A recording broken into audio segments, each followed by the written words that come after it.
Welcome back to the Information Security Forum podcast. I am here with Steve Durbin, Managing Director, for a conversation about ransomware, the malware of choice for cybercriminals. In recent years, it was thought that ransomware may have been a thing of the past. How wrong that was, as now it's back and poses a bigger threat than ever before. Such as the force of ransomware attacks, they are given names, like Locky, WannaCry, or BadRabbit.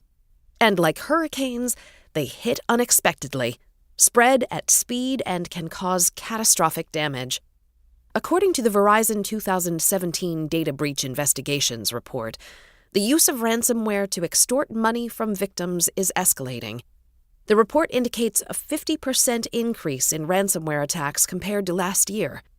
The ISF predicted the increase in ransomware in its Threat Horizon 2019 report, released in February of this year.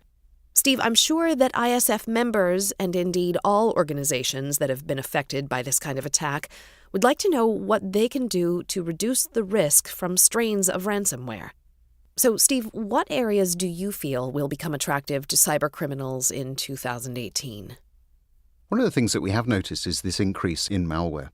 And there are two reasons for it. I think the first is that crime as a service is on the increase. Crime as a service has really opened up opportunities for the aspiring cybercriminal. Organised crime groups certainly still own that particular space. But of course, it's very easy to buy tools, services on the darknet if you so choose, and to sort of get into the game, if I could put it that way. And ransomware has been highlighted, I think, by Europol and many of the other agencies around the world as being something that is on the increase. Why is that? Well, certainly, as I've said, through crime as a service, it's very easy to get hold of. Secondly, though, it's also very effective. In 2016, it generated about $1 billion worth of revenue from a cybercriminal standpoint. And I think that it's a trend that we're going to see continuing. One of the challenges with it, of course, is how do you protect against it? And it does take us into the whole realm of what can we do about it, how do we raise awareness. It isn't just about making sure that our firewalls are in place and so on. It's much more complicated than that. And I think the reason for it is that we have so many different endpoints that are appropriate for malware to be delivered through to an organization. So it's challenging on a number of different fronts. How lucrative are ransomware attacks? And will we see this moving into the Internet of Things, do you think? Well, certainly they are lucrative for the organized crime groups. What we've started to see, certainly through 2017, is some of these more aspiring cybercriminals getting into the game who perhaps don't fully understand how to monetize. Bitcoin is the currency of choice, but of course you then have to be able to move that, and I think this is where some cybercriminals have been falling down. But I expect that to change. So we're going to see a maturing of the space. So it is lucrative. It will continue to be lucrative.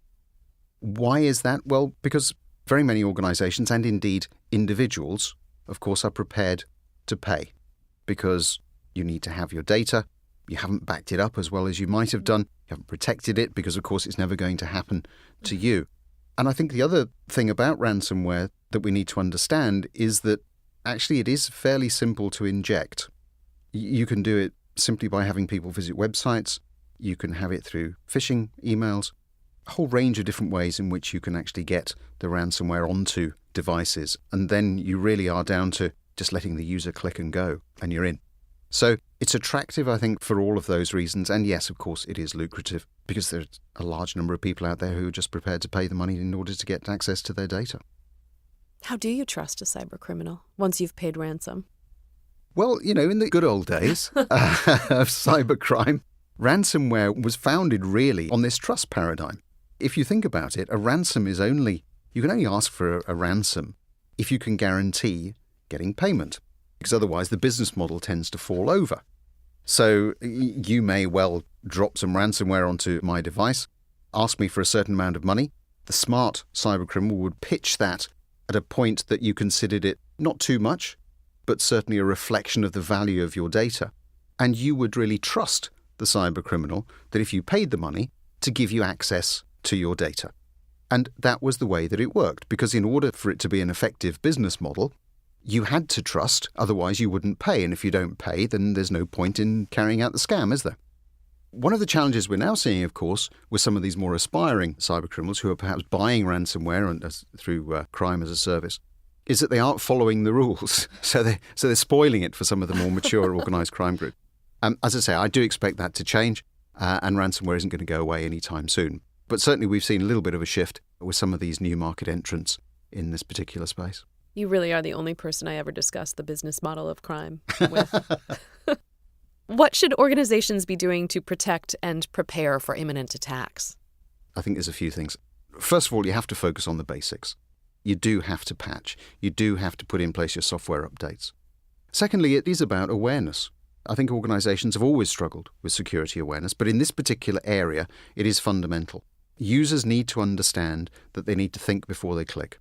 So I think that there are a whole range of different awareness programs that organizations are putting out there that really do emphasize to users that if they see something that looks a little bit off, a little bit strange, there's a fair old chance there is something wrong with it.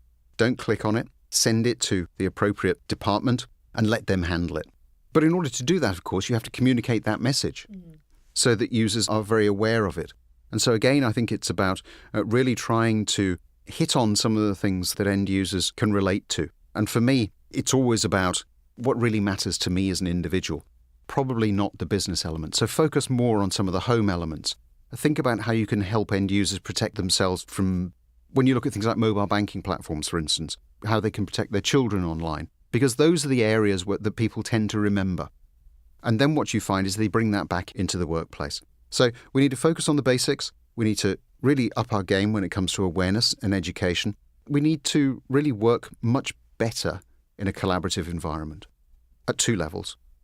First, with the authorities, police, federal authorities in the United States, for instance, but also within our sectors, within other organizations. It is about sharing information. It is about collaboration. It is about trying to understand which particular strains of malware are out there, ransomware, cryptoware, whatever it happens to be, and what you can do to guard against it. And we're not as good at doing that as some of the cyber criminals are, who have a very well-developed communication pattern, particularly on the darknet.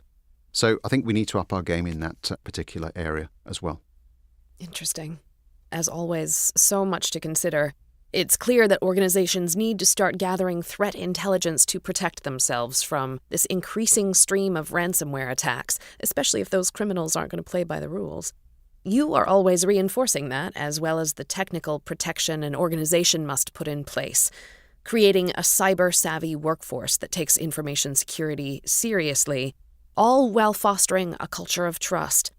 All of these will help to eradicate poor security practices, as well as reduce the number and scale of incidents.